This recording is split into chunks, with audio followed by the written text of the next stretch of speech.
Feels so good to be sitting here crocheting. You can see I've got like fiberfill stuff fuzzies all over my shirt because I'm actually working on the sea turtle, and it's coming along well, and I'm so happy, and I just want to share this happiness with you for a brief second, and then I'll get back. I don't even know.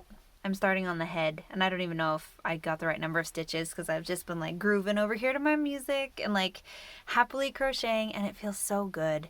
And yes, hopefully we'll get this pattern figured out soon, tested to you guys, and it'll be awesome.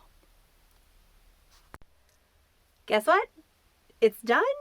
I'm so pleased with how the sea turtle has turned out. I had this moment where I was taking pictures of it, you know, like trying to get some of the final pictures for the pattern. And I found myself saying to it, I'm like, you're so cute, you're so cute. And I think that was like a moment of me realizing like maybe I'm past burnout. For a long time I haven't like said you're cute to them. And even a couple of years ago when I was like starting to feel a burnout, but I was still crocheting a lot, at the end of like a project I wouldn't say that either. Just be like, okay, I think you're done.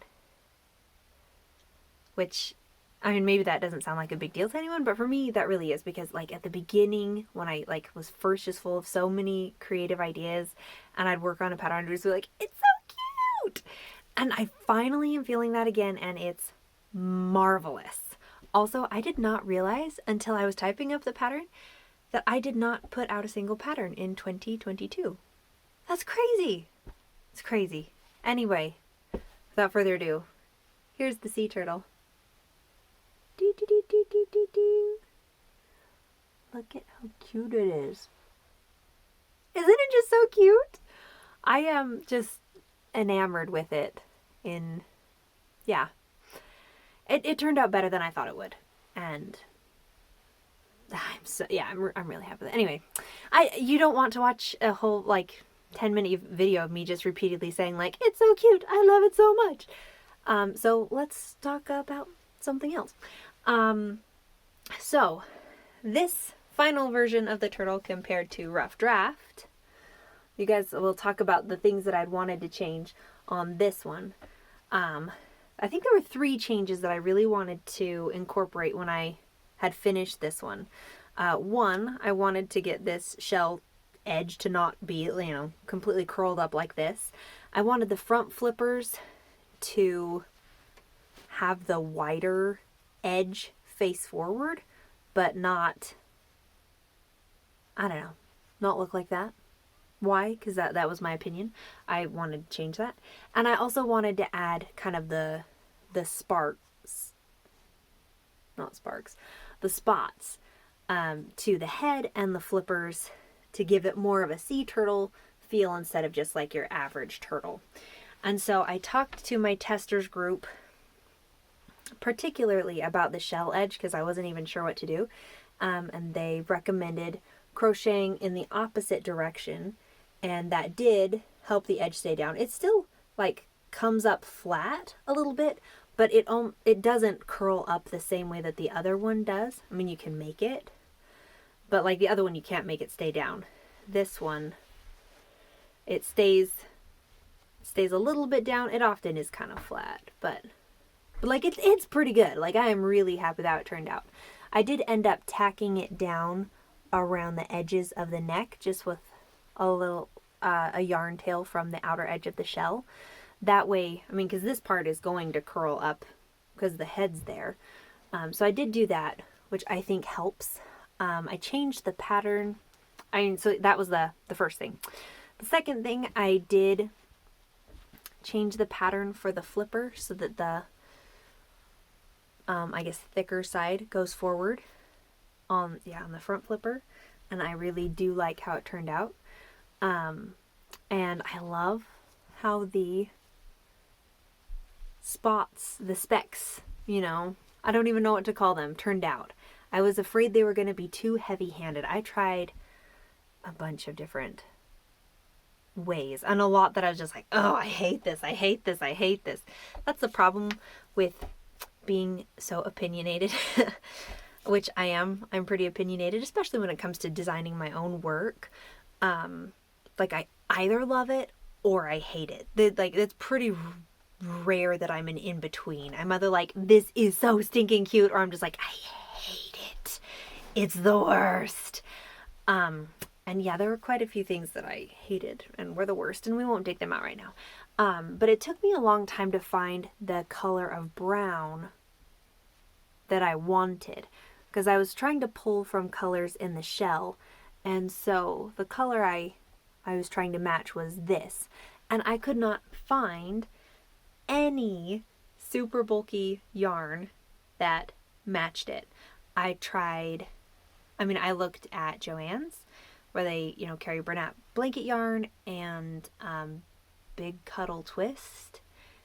I checked at Michael's, where they carry, I think, Yarn Bee is what they call it. And they have a super bulky. I checked at Walmart, and nobody had the color I was looking for. I was extremely frustrated. So I ended up going with just a standard, like, number 4 size yarn, but doing a double thickness. So that is noted in the pattern, like, that you can use you should use a super bulky, but that I used double strand of a size 4 medium weight yarn to get that, because I could not find the color that I wanted. But I didn't want to have that be the standard for the pattern, because I totally see this, like someone doing this with like a variegated pink, and maybe pale pink for the rest of this, and then like a darker pink. And there's lots of pink, Bernat blanket yarns, or just blanket yarns in general out there. And so I didn't want to pigeonhole people into doing exactly what I had done for the colorway that I chose. But I could see this in like blues and greens, and I think it could just be stunning in so many colorways, which it's so fun. It's so fun when it's like endlessly customizable, and I love seeing what everyone comes up with, right? So the colors that I did use, just, for those who want to know, I used for the shell, this is Bernat blanket yarn in the colorway Sonoma. For the belly, face, flippers, and joining the shell together, I used Bernat blanket yarn in the colorway Seafoam. And then for the flecks on the face, the spots, whatever, we're calling these adorable little things, I used, I think it was a Red Heart Super Saver, the colorway Cafe. Fairly certain. I mean, I got this massive thing, and I lost the wrapper. So I'm fairly certain it's Cafe, but I lost the wrapper, so I guess I don't know for sure. Yeah. So a couple more things about this pattern. Difficulty, I'm gonna say it's probably an intermediate. The joining is a little tedious, but not technically difficult. Probably the most complex stitch in this pattern is like a half double crochet decrease. So not really too difficult. But there are kind of a lot of moving parts. So that's why I would say probably intermediate. It's about 15 inches by 15 inches. So like wingspan, flipper to flipper, we've got about 15 inches. And then, top of the tail to bottom of the foot, also about 15 inches, which in centimeters is about 39. So 39 by 39 centimeters. Yeah, so that's kind of the breakdown on this. Honestly, by the time this is posted, you guys it should be available to purchase on my shop or on Etsy, or Ravelry, or wherever you like to buy your patterns. If it's one of those 3 places, because I don't put them up anywhere else. Yeah, so you can get it there. Check out my website, oldsoulcrochetco.com. There's a sale going on right now, through March 19th, where if you buy 2 or more patterns, you get 30% off of all of them. No need to worry about coupons. It is automatically applied at checkout. So go ahead and check that out, and we'll talk to you guys later. Bye!